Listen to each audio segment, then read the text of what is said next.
This is Mitch, and welcome to the 1000houses.com podcast. I'm here with Brent Daniels. He is an award-winning wholesaler out there in Phoenix, Arizona. This guy does a ton of business. I think this is going to be a great conversation because a lot of people in this industry, 95% at least, if not more, start out wholesaling. And so it's a great way to get your foot in the door. It's a great way to earn while you learn. It's a lot better to learn with a pro next to you or be associated with someone than to go out there on your own, because here's the problem. You go out there on your own, and if you fail a couple of times in a row, you could be out of business. And so it's critical that you get off to a good start and a fast a start as possible, because, you know, I almost bombed out of the creative real estate investing business because I had a few things happen. And to think of the multi-million dollar career in the 27 years I would have missed out on because I just didn't get the right people to help me have a reasonable chance at success. I was out there on my own, learning by hard knocks, not the way to go. You're going to pay somebody. You're going to pay somebody to help you. You're going to pay the street to just let you flounder around, and the street will kick you and spit on you and try to ruin you the best it can. So with no further ado, how are you doing, Brent Daniels? How are you? Yeah, Mitch, I am excited. We have talked about this since February on the beach in Tulum. We're both part of the Multipliers Mastermind, and I'm really excited about this. I think that there is a lot of mystery around what wholesaling is and what wholesaling can mean to your business if you start out with that as your foundation. Basically, all wholesaling is the art of finding discounted properties. Now, there's really a couple different ways to go about this, right? You could go traditional marketing, which you're paying for people to call you, right? To have those conversations if you're sourcing it yourself. Second way, probably the most common way with people that build big portfolios or people that are just busy in life and they're not like real estate entrepreneurs full time, is they get referrals, right? They get referrals from friends and family, mostly from real estate agents or people that are looking for deals for them. And then the third way, the way that I promote, is to be super proactive and go out there and approach every single distressed property owner in your marketplace and ask them if they would consider an offer on their property. And you will find about 1 out of 200 people that you talk to, the timeline is going to line up, the price is going to line up, the terms of the contract and the agreement are going to line up, and you're going to be able to get discounted property. And so that's just the numbers behind it, Mitch. You know what I mean? It's an exciting business. You know, you've been doing it 27 years. You know what I mean? I've been in it 17 years, and just seeing the evolution that technology has taken on when it comes to not only just the tools that we can use in real estate investing, but also the resources that we have available now, Mitch. We did not have this 10, 15 years ago. And so there's really no excuse not to go out, be proactive in your marketplace and find really good deals. Yeah. So, you know, when I started, it was a whole different world. There was a different, you know, you could get in the classified ads in the newspaper in 1996, 97, 98. And by, you know, if you started at 8, by 12 noon, you have a perfectly good deal. And you could do it 7 days a week, you know, and if you screwed up, you got 2 deals, you didn't know how you're going to buy them all. So there was some advantages back then. You know, I bought my first 100 deals on credit cards because in my town, houses in the lesser parts of town were 10, 15, 20,000 bucks, you know? Sure. Yep. So there were some things that aren't the same as they are now. It's much more competition. Prices are higher, but there's technology now that never existed. There's resources, and my gosh, the amount of knowledge out there that can be garnered for free, and then some higher echelon or some personal attention that can be garnered with a little bit of pay. Yep. You know, it's night and day. And this technology that we have is global, and you can actually automate. Now, I always, you know, everyone goes, well, wholesaling is a job and you're going to have to do it over and over again. I says, well, but jobs can be automated. So you can take wholesaling and make it into a freedom machine. You know what I mean? Right. But it's a different level. That's what you've done though, right? You've got a machine working. It's exactly right. And I always make the sports analogy. You can also do it with music as well, where, you know, you've got somebody like LeBron James, Well, he has a job, right? He has a job. His job is to play basketball. Are you gonna like look down on him because it's a job? Oh, I don't want a job. Well, he has a job. Now, at some point, will he transition to be in the owner's box? Probably, but you have to do your job for a while to earn the right to be in the owner's box. You know what I mean? You just don't come out of the gate and you go, boom, here's a made for you business, fully automated. You don't have to have any experience. You don't have to have any connections. You don't have to have, you don't have to have any time for this. It's just ready to go for you. That doesn't work. I mean, that's just, I don't know how you feel about it, but it's right. It is. I mean, that's just not. That's not real, right? So you have to put in the work so that you earn the right to have a business. You can't just like assume that you have the right to be a business owner because you live in this country. Like, you have to earn it. You got to be able to do something with it. Whether you're investing financially or you're investing your sweat and your efforts, you're going to have to invest something into this thing. And most of the time, in my experience, people are coming with not a lot of funds, but with a lot of passion and a lot of like real willingness to drive and learn and grow. And that's what's exciting about this business, because once you learn how to find discounted properties, you can do anything. You can fix and flip. You can build your portfolio. You can develop. You could be the bank. I mean, it's just, there's so many different avenues, but it starts with finding discounted properties. If you trace back almost every successful businessman's story, he started as a grunt. He started as a ditch digger. He learned the business from the ground up, doing all the crappy little things that had to be done to make that business run. And that's how come they know how to run the business. So like to your point, don't feel bad. If you're a wholesaler right now and you're doing deal after deal, you're learning how the business works. How did you start? Let's go back to the beginning. I love it. Brent Daniels 101, Yeah, just to put a bow on that last thing real quick, Mitch, I apologize, but like, truly, truly, truly, comparison is the thief of joy. And I think too many people compare themselves to where you're at, Mitch, or where I'm at, or where somebody that's, been through and taken the lumps and taken a lot of, had to pay that stupid tax a lot and had to do a lot of different things. And it has the experience. Don't compare yourself to somebody else. And the worst is when you compare yourself versus what you think you should already be.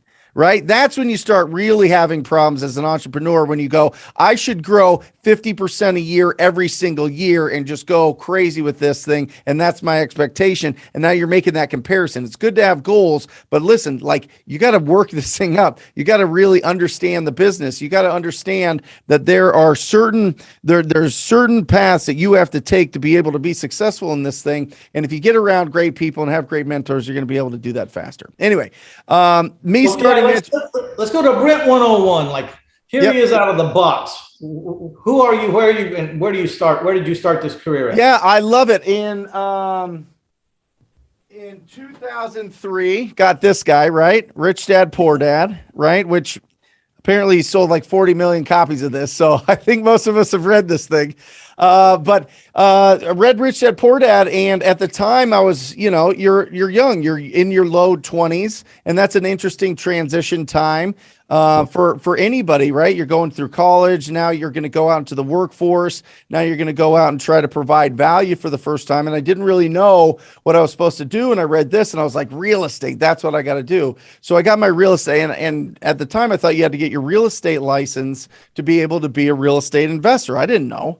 None of my family was in real estate. None of my friends. My friend gave me this and we got into it together, but that's all we knew of it. So got my real estate license, started doing that, did really well, got super cocky, lost it all in 2010-ish because I just leveraged everything. I got the Mercedes, I got the Range Rover, I got the 5 giant houses and rentals and all these things, lost that all. Got a judgment on myself personally, on a personal guarantee, because I had an office space, Mitch, that I had agreed to a 10-year lease with a personal guarantee in January of 2008. And this was a 9,000 square foot spot in Scottsdale, right? So this is high rent, big space. And by the end of the year, we couldn't afford it. And so they slapped a judgment on me for $742,000. And so I had to claw my way out. And I didn't have I had an old, like sand colored Lexus ES 200 or 300. I don't remember what it is that my dad gave me. That was like 2000. It was like 10 years old. And I would just drive around town and I'd see ugly houses. I'd write down the address. I'd go knock on their doors, or I'd try to find the phone number for them and call them up and see if they would consider an offer. And so I went to one house on the end of the street, and the gal didn't want to sell it, but she was the caretaker for a vacant house down the street. And so she got permission. She gave me the phone number for the owner. They lived in New York. I had the name, address, phone number, and I called her up and we made a deal. And I realized if I get the name, address, and phone number of the ugliest houses in the city, I can make an absolute fortune. I know I can do it. I know if I just get a hold of them, I can help solve their problem with this property. And that's what happened. And that's where TTP came about. That's the talk to people. That's the philosophy. That's the mantra, is to every single day go out there and talk to as many distressed property owners as I possibly can. Yeah. So I was going to ask you what TTP would talk to people. You know, it's amazing. If you tell 100 people what you do, you're probably just going to buy a house, just random people. If you just tell them what you do, I buy houses, I buy junkers, I buy problems, I buy mobile homes, I buy lots, I buy land. You know, someone's going to say, you know, my aunt or my grandma or I have something I've been trying to get rid of or need to get rid of. Can you help me? And I love that you said that, because I'm looking at my notes here just so that I'm not misquoting here. But we've made like I know it's 280s. I just don't know the exact amount. $280,000 this year from referrals, Mitch, from just posting on social media that I buy houses. 280,000. That's over the top 5% income earners in our country from just turning a camera around and being loud on social media and telling everybody what I do. So you're right. You could talk to 100 people one-on-one and build those relationships. You can also turn your phone around and just tell the whole world that what you do. You know what I mean? It's incredible. But you just got to be loud. So let's go back to that fatal flaw in the beginning, because so many people make this mistake. They think it's going to last forever, that there's not a cycle, that, you know, that they think the good times are going to be forever. I picked the seller financing strategy, where I buy houses with OPM and sell with owner financing, because it's a very durable strategy that will boom in the hard times, really boom if you have it set up right. Right. But so many people that I know, I call it pent up demand. They get a little money and they run out to go buy all the toys that they've seen other successful people have.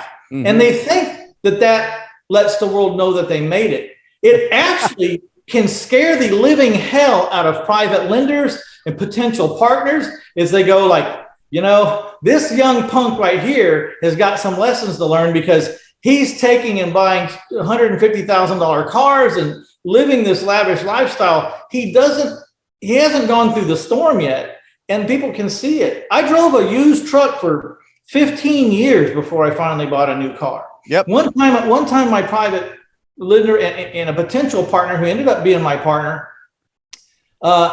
he was courting me to be his partner, or to be partners, and he was a wealthy Cuban businessman. And he asked me, why are you driving that truck with 250,000 miles on it? You could drive anything you want. And I said, I said to him, and I think it's the day that he decided to go with me, I said, I'm not interested in cars. I'm interested in freedom. That's it. I don't give a shit about the car. I love it, Mitch. Iota. When I get where I'm going, I'll buy whatever car I want. Right now, I'm not there. And it's like, it's really interesting. It's interesting, and I think that we're both fortunate that we've built up our businesses like we have, Mitch, and now I'm in that space where some of my best students are asking for funds. They're raising funds, and I tell them, listen, I'm going to do this for a year. But I'm going to tell you this, over the next year, I'm going to be auditing, and I say that word because it's a scary word. It just feels, people hearing this right now are like, oh God, he said the audit word. God, that's so scary. I said, I'm going to be auditing your social media for the next year. And if I see that you're spending more than you're investing and posting, we're not going to renew it for another year. right? And I think that that's just, you have two options when you make money. Are you going to spend it or are you going to invest it?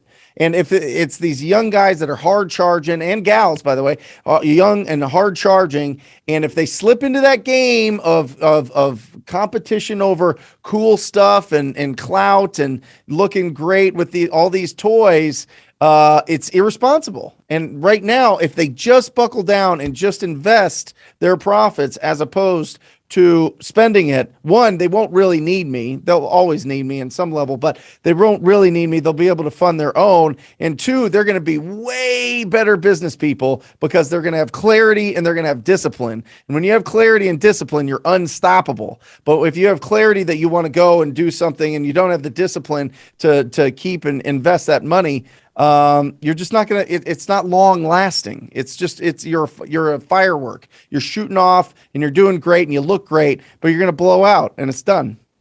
Yeah. That fake it till you make it idea. People can take that a little too far. Yep. You know, one thing that's really aggravates the hell out of me, there's a lot of people out there talking about, you can be a millionaire and I have a course. And I know for a fact they're having trouble making their car payment. You know, that really pisses me off. It's like, geez, can you at least, get down the road a ways before you start talking about making people millionaires? You haven't made yourself a millionaire yet.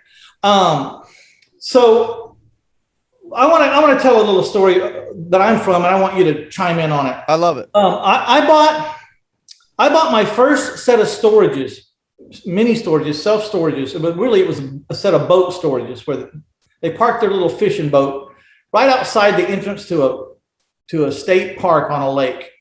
I bought 15 units for $8,500, and I did not take it. I recognized how great a cash flow this was. There was no carpet, there was no sheetrock, there was nothing. And I was renting these little spaces for $45 a month, and I could add on real easy 1 unit or 5 units or whatever I had in my pocket. And I didn't have to go out big. I could just keep adding when I had something. I bought a bunch of other little mom and pop places that would sell or finance me whatever I could afford. 25 units here, 30 units there, nothing fancy. Class C, maybe Class D, little storage places out in the middle of nowhere around the lake where I live. And I did not take any money out of that company for 12 years. Love it. Okay, let me rephrase. My wife and I would take $2,000 out once a year so we could go on a week vacation to reward ourselves for putting up with that business and dumping everything it made back into that business. For 12 years, we took $2,000 a year out of it. Today, I own 1,300 doors and they owe me $100 a month. And I don't owe anything on it. 1,300 doors, you owe nothing? I owe nothing. Those are storage units or these are like livable houses? No, storage units, 10 by 10s, 10 by 20s, 10 by 15s. And you owe nothing on them? I owe nothing on. It's $130,000 a month. Of course, I got to pay property tax. I got to have insurance. I got to pay some electric and some water. I got a manager, but you know what I mean? And I built that business over 30 years. Right. Of taking out way, way, way less than it made and letting it roll. I could have been driving a Lamborghini 25 years ago. I still don't own one. One was kind of a discipline to stay away from it. Today, I don't need a Lamborghini. If I want to drive a Lamborghini, I'll rent it for a week or a month. And then I'll turn that bastard in and say, that was really fun. You can get one right. I could get one right now on Turo on my phone. I could go on the app Turo and get a Lamborghini for the week.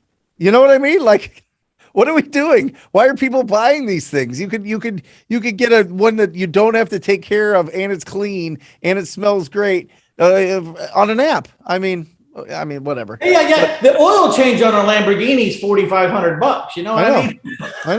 I know. Wow.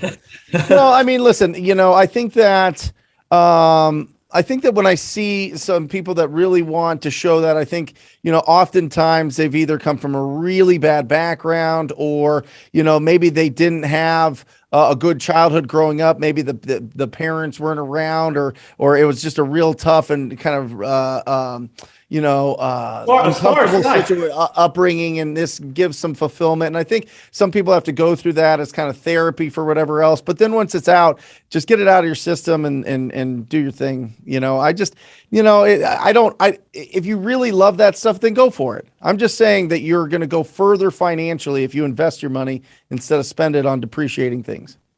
Yeah. So let's talk about,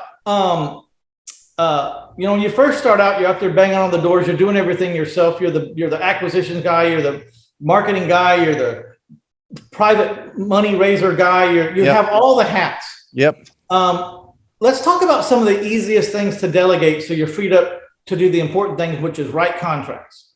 To me, one of the easiest things is bookkeeping, and people underestimate how important the bookkeeping is, because you get behind in the bookkeeping, you can't produce your path financially, then you've postponed your ability to find some really tremendous funds a long ways out. And I'm guilty as hell of that. As a matter of fact, I'm going to pull my pants down and show everyone my hiney.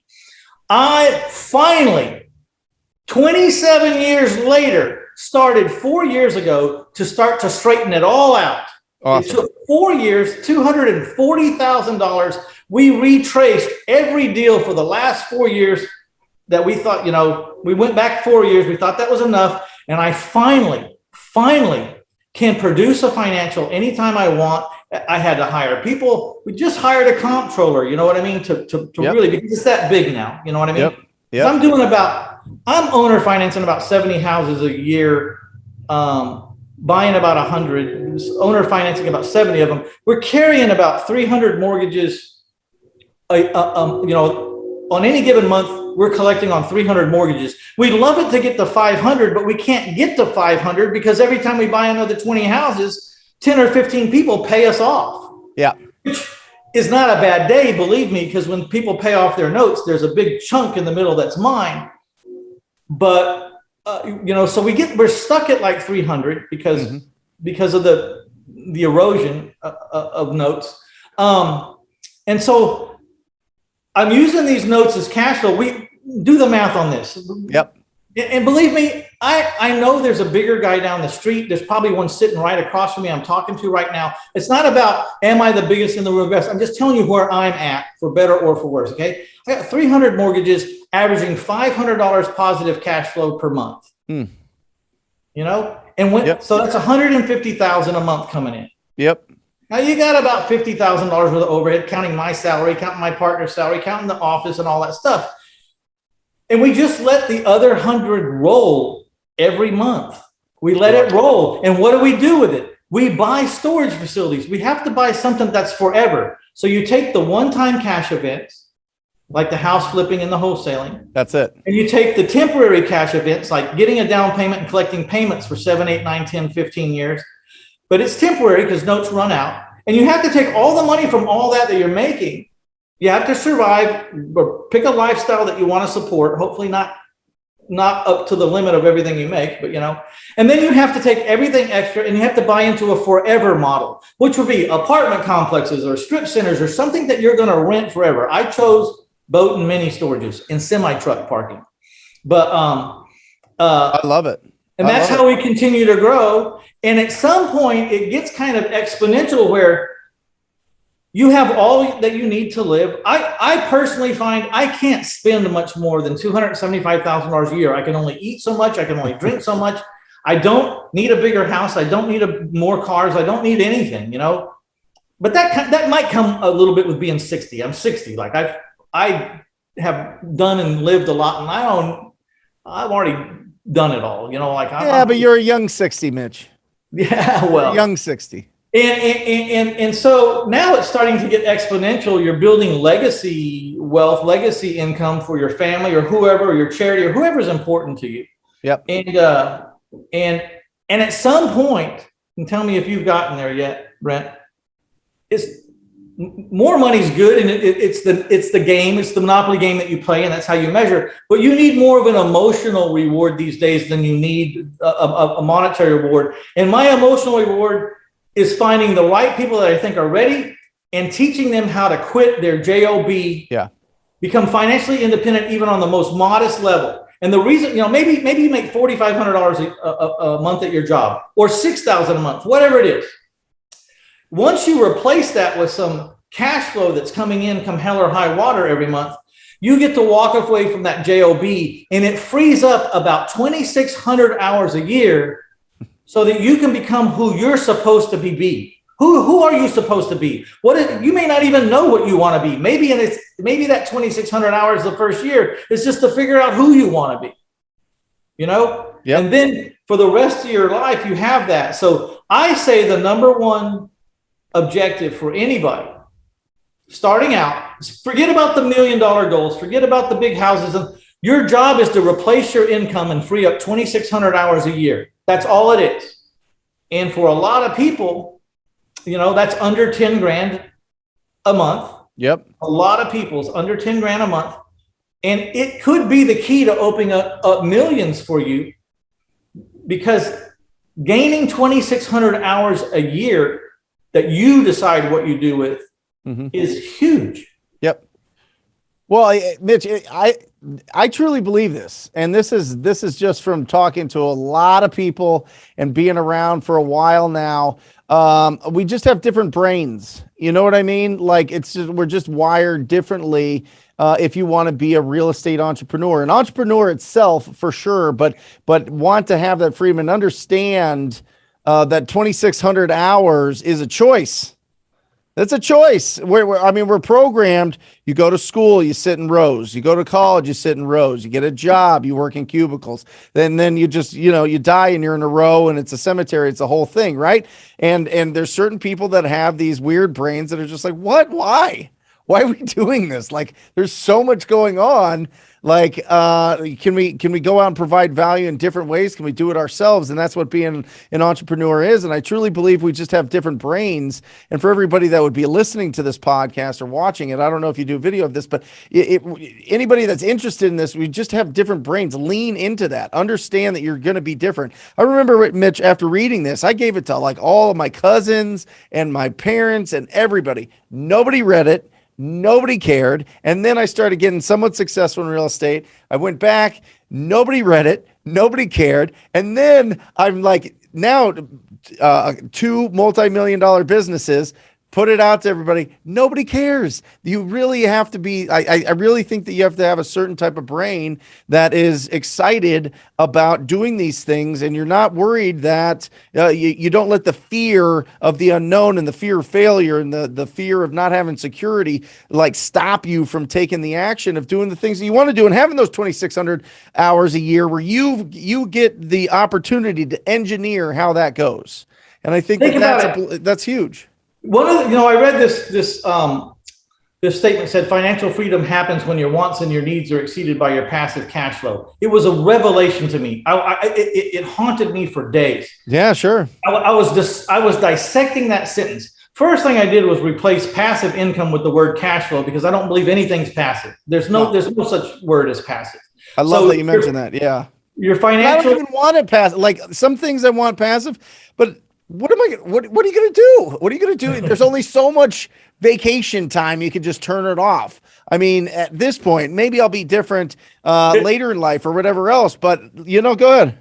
Hey, it would be like, I'm going to go play golf, but I'm going to have this guy hit the ball for me. I mean, what's the point of the game? Right. like this is such an exciting business. Like, I can't imagine just being all of a sudden just being like, well, I guess I already won. I'll just go try to find another game. Like, I don't know. I enjoy this too much. I think that it's a lot of fun. I think that you can be the magnet in your world to bring in a lot of interesting and creative people and do something special out of nothing, pull it out of thin air, out of the ethers, right? And to be able to do that, I mean, it's artistic in some way, and it's exciting, and it's building businesses, and it hits every part of the brain that is exciting and gives you energy. And you get to the point where I think the real goal is, I want to do things that give me energy instead of things that drain me of energy. You know what I mean? Like, it's not even time management, Mitch, it's energy management. You can have all the time in the world, but if you're sick, that sucks, right? If you're tired all the time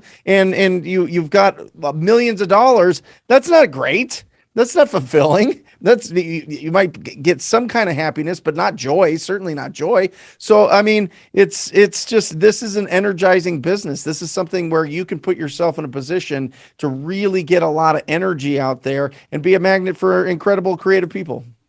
So let's talk about how you kind of freed yourself up in the wholesaling business. Sure. You're out there doing everything, wearing all the hats. Well, when did it start to wear on you, or when did it dawn on you like, I need to work my way out of this business and see if I can operate this business from 10,000 feet? Tell us about when you first started that. Yeah, first off, so I'm going out there and I'm trying to find deals. I'm trying to figure this thing out. I didn't even know what wholesaling was. So I was literally, because I have my license, I was getting like a 3% finder's fee from my cash buyers. And I didn't even know that I could just buy it myself and sell it to them, or lock it up and sell it to them. So there was a little bit of a learning curve. And then in there, Mitch, I wanted to get so overwhelmed with pipeline because I needed the net profits. I needed to get out of this judgment. I had to settle that thing for, I think it was like $56,000. So I had to save up and do that. I had to pay that judgment off and get that off my plate. I had to like fight and claw and pay off some other debts, and then finally get my head above water, and then, get everything cleaned up, the credit cleaned up and everything cleaned up. And finally, after a few years and 45,000, and I really want to stress this, I've talked to 45,000 people on cold calls, real property owners here in Phoenix, Arizona, before I hired anybody to make calls for me. And that was the first step, Mitch, is I got a phone prospector that I hired to help me make some calls and generate leads. And then I brought on 2 acquisition managers, Julie and Billy at the time, and then grew from there. And then I brought on a disposition manager. So I've got a really tight team. We've got a really, really good net that I take a bulk of it, but then I give huge bonuses at the end of the year for my team. And everybody seems really excited about the business. Yeah. So let's talk about that. The first thing is to figure out how to make the money come in the door. And then you have the money coming in, but sometimes you got to give up some of that money, take a step back to hire a guy to train them. And that's painful. And a lot of people don't like to do that. But if you're ever going to get free, you've got to get used to getting it all coming in and then taking a cut and pay to get some people. But what you find out is you think, well, I have 10,000 a month coming, but this guy needs 3,000 a month. So now I'm only going to make 7. But no, that's not what happens, because this guy for 3,000 a month only has to focus on one job. He's much better at it than you. He's not as good at it as you, but he's better because he's focused. And so you don't end up making just 10,000. You end up making 15 or 17,000 because 1 + 1 = 3 if you get the right people and train them right. You're right. Yeah, I was at I was in Coeur d'Alene, Idaho, at a guy, Lee Arnold. And he's a coach out there, and he's got an incredible flipping business. And he always says whenever he looks to hire somebody, he wants a 1 to 7 return, right? I pay them 1,000. I want 7,000. I pay them 10,000. I want 70,000 out of their efforts, the amount of value that they can provide to the marketplace, to our community. That's what it needs to be. So he puts it, it's kind of put into the position where, okay, do we have enough opportunities for this person to be successful? Because as soon as you hire somebody, Mitch, you have their financial responsibilities in your hands. So you better be confident. You better have good direction. You better know that you've got enough opportunities for them to win. And then from there, how do they progress? How do they get better with their skills? How do they get more comfortable? How do they get more efficient? And then you start building that. But there is a dip for anywhere from 90 days to 6 months for sure, as you're starting to develop your business and get those people into that position. That's probably one of the hardest things. I went to a mastermind called Collective Genius I was so burnt out, I was going to fold my business up in a box and walk away from $1.5 million a year because I couldn't do it anymore. Yeah. Because I was doing everything. Yeah. And I just couldn't make myself do it. So I thought, I don't care if I buy another house again ever. I'm so burnt out. So I'm going to take that attitude and I'm going to devote a year to trying to figure out how in the world to systematize my business. I love it. I spent $30,000 and of course I had the money. I went there almost predetermined to drink all the Kool-Aid. You know, I was not going to give myself to a bunch of fools, but once I decided that they weren't fools, I was going to drink the Kool-Aid. I was going to let them unwind me, and then I was going to let them rewind me the way they wanted to. And I was actually not going to talk. I was going to, except for what I had to tell them about my business or where I was at. And I was going to shut up and I was going to listen and I was going to be a student and I was going to do what they said, even if I didn't think it would work. And it took about 14 months, but I haven't seen the last 500 houses I bought, and I haven't seen the last 500 people that bought my houses. Right. And I'm carrying the notes for most of them. Yep. You know, a lot of them. Yep. And what happened was exactly that. I thought, you know, I'm just picking a random number. Out of 1.5, I'll give up $700,000 in salaries and I'll find some really good people. And I won't be making 1.5, but I'll still be making 700 plus, you know? Right. Yep. In my retirement. Well, that's not what happened. What happened was I didn't have to give up all that because they taught me how to pay people upon success. So 90% of my office doesn't get paid till the money hits the table, or till the borrowed money comes to buy the house. You know, it's not my money. Yeah. And I started making more than I ever made.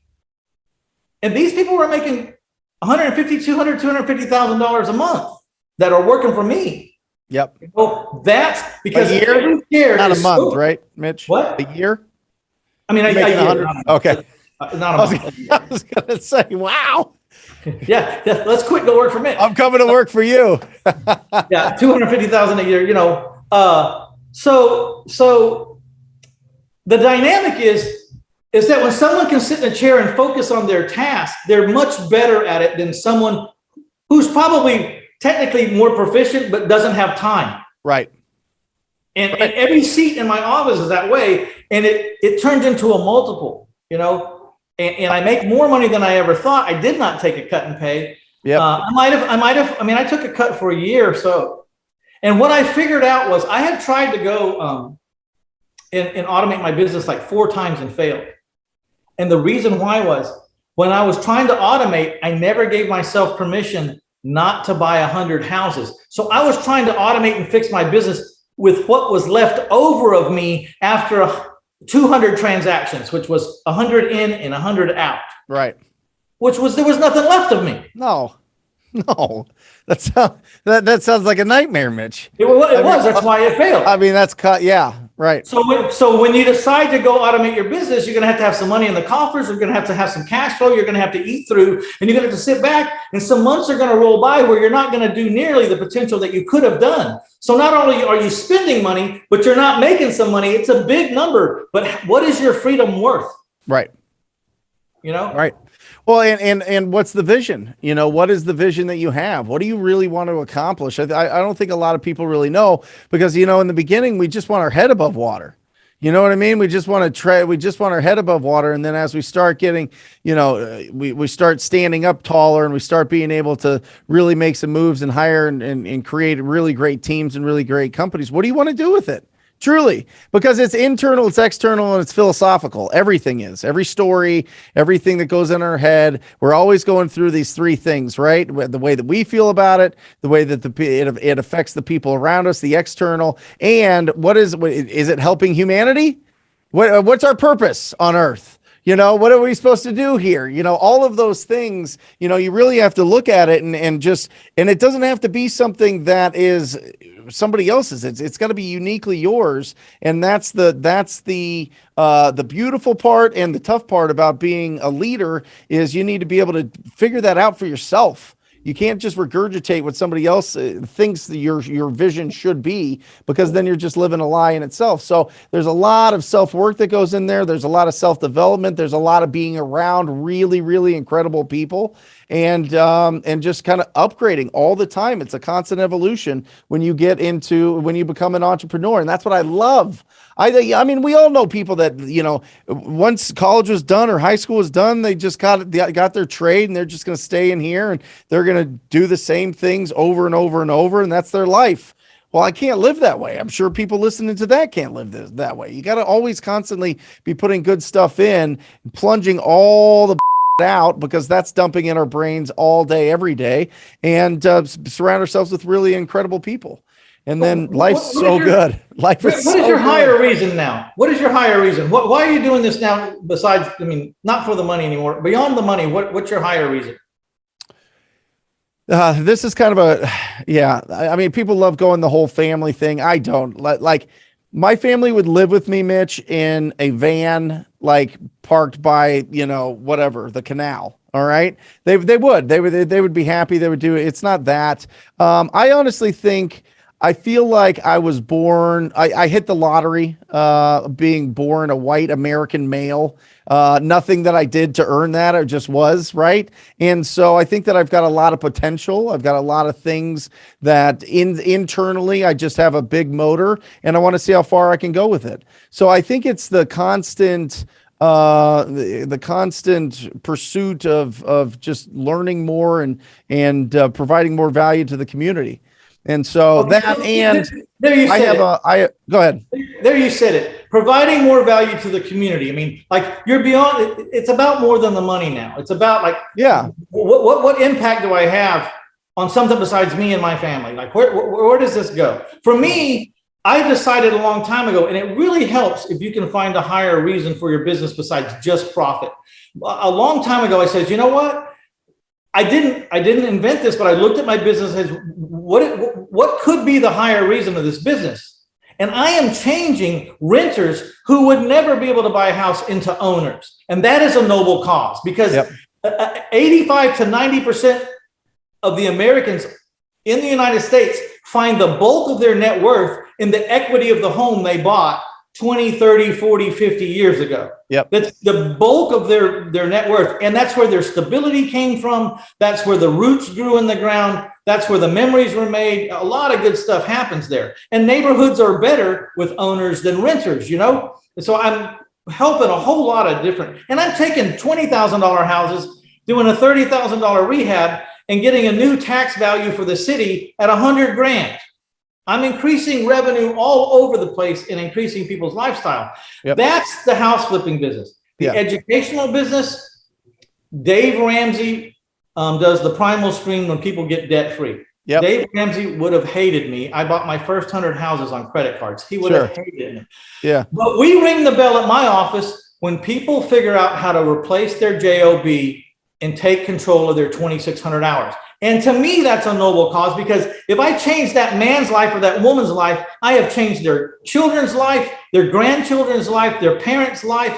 I'm changing a whole bunch of lives. Yep. And that's kind of where I'm at 60, Yeah. The way I see it, Mitch, is when it comes to the coaching side, which is the majority of my efforts and my energies go towards that now, because I've got an incredible team on the real estate side. I think we're in a beautiful, unique time in history that I really I'm excited to be a part of. And this is the vision and the why, so to speak, as a coach, is you can have somebody that comes from the worst background, not a lot of money, but they have they have that hustle gene. They have that fire in their belly to succeed. And if you give them enough shots, if you give them enough address, names, and phone numbers of properties that are in bad shape or vacant, they can change their lives. And I've seen it. I interview people twice a week, every single week, describing this, breaking this down. I see it. It doesn't matter if you're from the South or the North or West Coast, East Coast. It doesn't matter where. It doesn't matter across the entire country. I've got students in Israel that are making 6 figures a month. I mean, it is just the opportunity here. You used to have some wild talent to really make it out of certain situations. And now you can go through real estate and really build wealth that maybe your family's never had. And I get to be a part of that. And I get to guide a lot of those people to be able to make sure that they don't make the mistakes and make sure that they've got backup, make sure that I am one of those 5 people that they're spending the most time with. And that is what I think is incredible. You see these kids making $25,000, $35,000, $75,000. at like 23 years old or 19 years old or, whatever else, wholesaling properties. It's incredible. And you just think with a start like that and with being able to expand your mind into thinking bigger and crossing that bridge, we start in this business and it's all faith-based. We believe we can do it. I have the faith that I can do that. Once you make your first dollar in real estate and you cross that bridge to it being a fact that your efforts and voice and talent and skills and energy can get you a check in this business, and it can be a lifestyle, and it could change your whole family's financial future or destiny, whatever you want to call it, just from being proactive. I'm going to scream from the rooftops, Mitch. I'm going to tell everybody about it. I'm going to be as loud as possible because there's more than enough inventory. The U.S. Census 2020, there's over 11 million properties that have been vacant for over a year in the United States. There's more properties than there are investors. So I'm going to be as loud as I can about it, Mitch, and tell everybody about it. Yeah, so we've talked about some pretty big numbers here. You've done a lot of volume. I've done a decent amount of volume. Just remember, you don't have to do a whole lot to change your whole life. You could do 4 properties a year and change everything. You could do 1 a month and you're in the top 5% income earners in the world. This is not, everybody wants to jump from, I've never done a deal to I want to be a millionaire, and I get it. But how about let's make our first 10K? Then let's shoot for the first 50 and the first 100, right? Yeah. That's life-changing money. It really is. Some of the most unfortunate stories I've ever heard are the guys that went out and made $150,000 on their first deal. I'm like, oh no. Yeah. Oh, no. That's his first deal. That's horrible. I mean, it's great and I get it, but sometimes it's a recipe for disaster. But then they stop, and it's Newton's law. He's been talking about it since the 1600s. Bodies in motion tend to stay in motion unless they're acted upon by an outside force. And unfortunately, in our business, the outside force sometimes, Mitch, is huge checks. You know what I mean?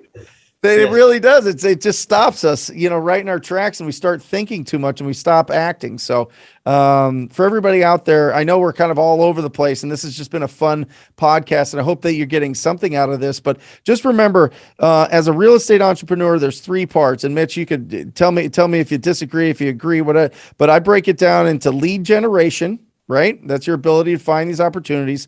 Converting those, right? Getting them actually under contract and getting those signed, whether you're buying them, whether you're assigning them, or whether you're buying it to flip it or buy it to hold it. And then exit strategy, right? That's it. You got lead generation, conversion of those leads, and then your exit strategy, which is either buy and hold, buy and sell, or assign those and wholesale. I mean, anything I'm missing there, Mitch? No, I kind of have the same thought. There's acquisition, there's funding, and there's sales. That's it. But in order to get an acquisition, you have to be a marketer. So you're talking about lead generation. So lead generation. It really doesn't matter what business you're in. If you're not a marketer, you're sunk. So marketer goes without saying. You have to be able to market. Hey, you've got some giveaways going on here. Yes. I bet you have addressed some of these 3 things. I want everyone to go to 1000houses.com/Brent, Brent.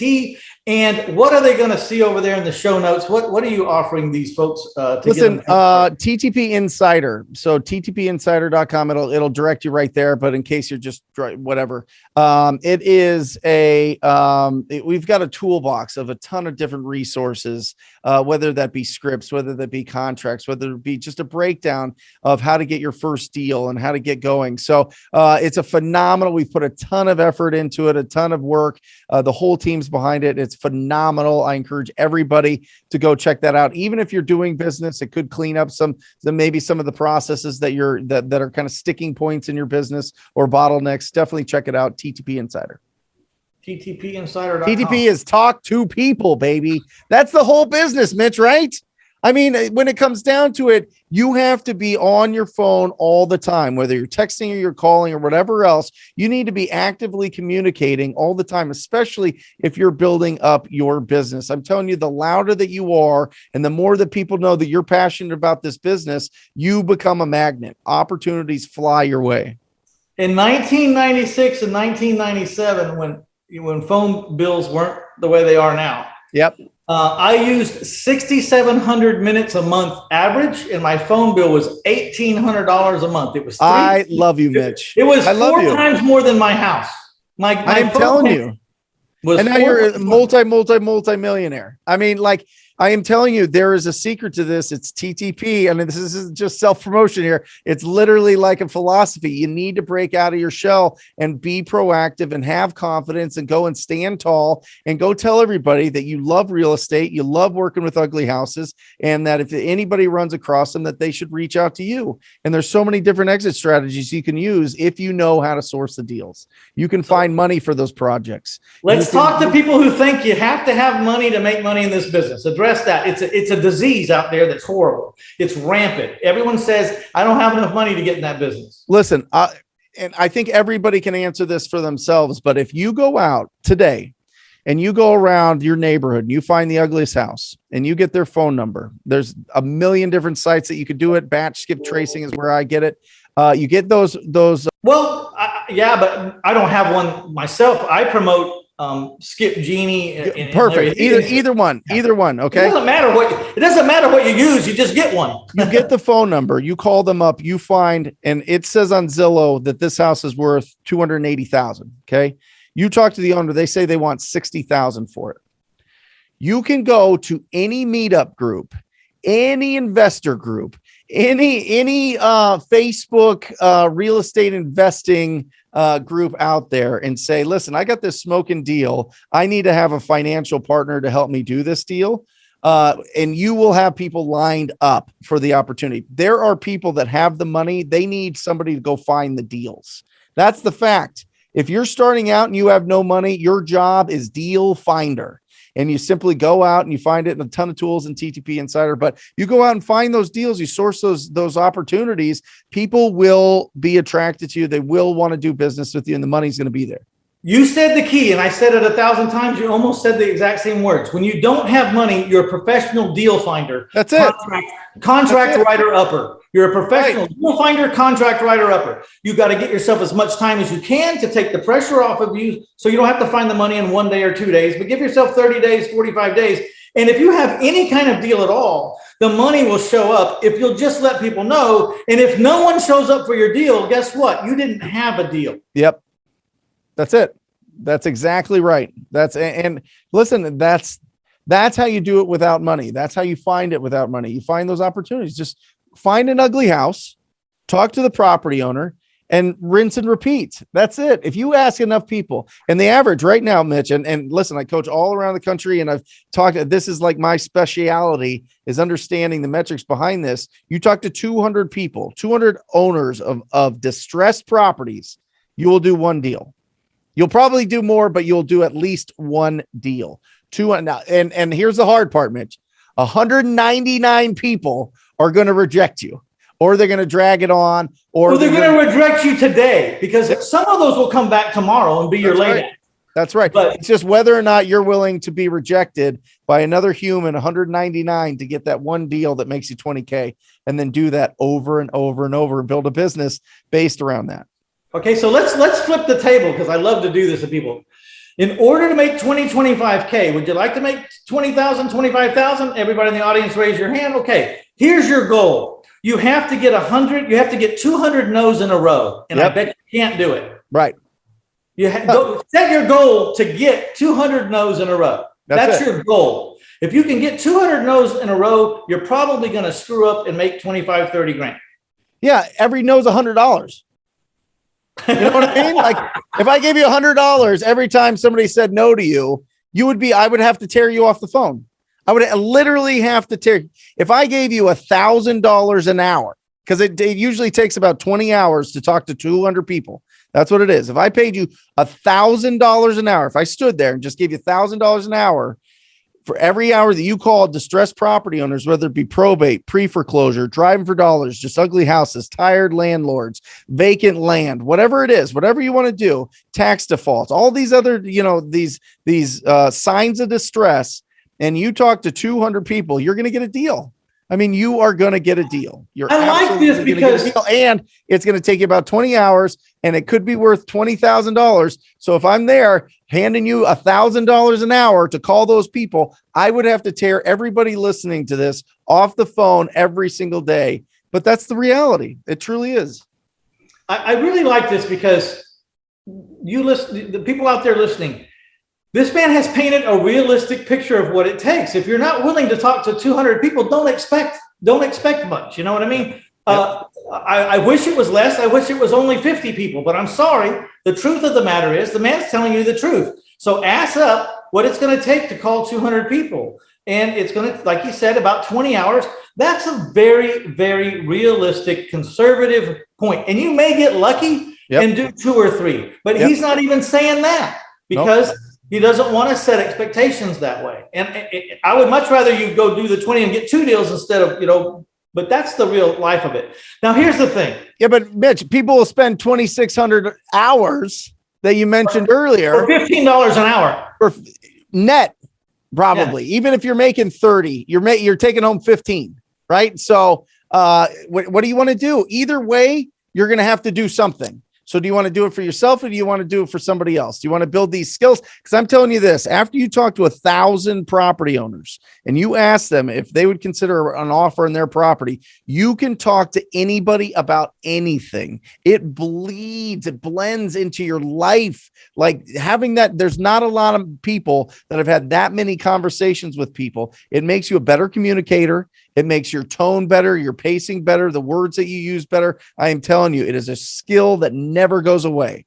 So there's just huge advantages to being proactive and helping people out. Here's the thing that we haven't talked about, Mitch. The fact is, all of these people that are in distress, statistically 6 to 10% of the real estate market at all times is in some form of distress, whether it be financially or physically or emotionally. It's all baked in there. We are helping the people that aren't going to help themselves. That's the trueness to this thing. People are going to sit there and either lose these houses or it's going to get into so bad a repair that they get literally nothing out of it. We are there to go and help these people out of this situation. You cannot force anybody to sell you their house. You can't convince them. You can't say the magic words. You can't do any of those things. We are deal finders, not deal creators out there. Just keep that in mind. Deal finders, not deal creators. We find properties when they're ready to sell at the price that we're willing to offer them, and that's how we make income. All right, that's pretty cool. So I want everyone to go to ttpinsider.com. I want you to get the free, there's a ton of free stuff over there. Yep. I don't see how you go wrong. You don't know what to say. There's scripts over there, man. Go get some scripts. That's right. I would like to thank livecom.com for sponsoring this episode, livecom.com. I have an average of 4 days on the market in the last 200 houses. Average 4 days on the market, and I put no signs in the yards. None, not one, not around the neighborhood, nowhere, no signs. It took a little while to get there. It took a little while for me to figure it out, but you want to see how I'm doing that? Just go to livecom.com, watch some of the videos on the front page. What is it? Spell the last part. livecom.com as in live communication. Love we sell smartphone numbers. They're $2 a piece. Anytime someone calls that smartphone number from a cell phone, we capture their cell phone number. It goes into a text distribution list. We can text them any information we want. We can send out auto reply text. We can forward it to recordings that explain all that information about the houses while we're capturing their phone number. So we don't even have to talk to them to tell them those 150 facts about the house before we get down to whether they even have any money or not. You don't have to do that. Let the recordings do that. I love that, Mitch. I'll tell you what, I have had 3 break-ins on rentals as soon as I put a sign in the yard. You know what I mean? You put that sign in the yard, all of a sudden, people that are driving around, people that are kind of scoping out the hood are like, okay, wait a second, that's a vacant property. Let's go check out and see what's going on. 3 times the appliance is ripped out of there. Yeah, so it's a huge advantage. I would look into that live com. That's really cool. We had to do it because the city inspectors got so bad and they were fining us for work that was done without a permit 5 years before I owned the house. Yeah. Or making me tear the porch off because 5 years ago someone put a porch on without a permit. It got so bad. So that was just one of the ways that we do it. But there's so many advantages to using that kind of technology, just go over to livecom.com and check it out. But I would like to thank them as a sponsor for today's episode. I appreciate it. Anything you want to say to the audience there, maybe before we wrap it up, Brent? Listen, clarity and discipline. Really get clear on what you want to do. And if it's just to do your first deal, just focus. If you haven't done your first deal, just focus on doing your first deal. Just find at least 200 addresses, probably 300 addresses that you're just driving around, and get those addresses, get the phone numbers. There's a ton of different apps. There's a ton of different resources. They pretty much do everything for you, but get those addresses, find those properties that need some love out there, call them up, and you're going to get opportunities. And it just takes that one to really light that fire in your brain that says, you know what, I can do this. I can do this full time. This could be my thing. I can build a real awesome life out of this. And I encourage you. I know you can. Again, I interview people all the time that have completely changed their lives because of this business. So you can do this. That's my message. You can do it. Let me add one thing to it, and then we'll wrap it up. Yep. It would really help if you would find yourself a mentor that has already accomplished what you're trying to accomplish. Sure. And please make sure that he is the person that you want to be on and off the field, because there's no separation between the two. If the guy's a bad guy off the field, it's going to bleed over to the business. So make sure that guy that you choose is the kind of person you would like to be on and off the field, because you're going to be hanging around them a lot, and we don't need to pick up any bad habits. You know what I mean? So that's right. I appreciate you being on, man. It's a pleasure. By the way, Brent and I are in the same mastermind. We're multipliers.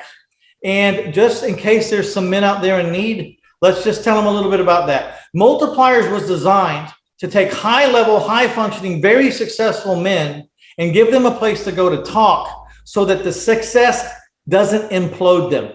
Right. And that's where we go, because there's always another obstacle to handle. The higher you go up the financial chain, there is many more temptations that you're able to purchase or to get yourself into. And so Multipliers is dedicated to 50 men at one time.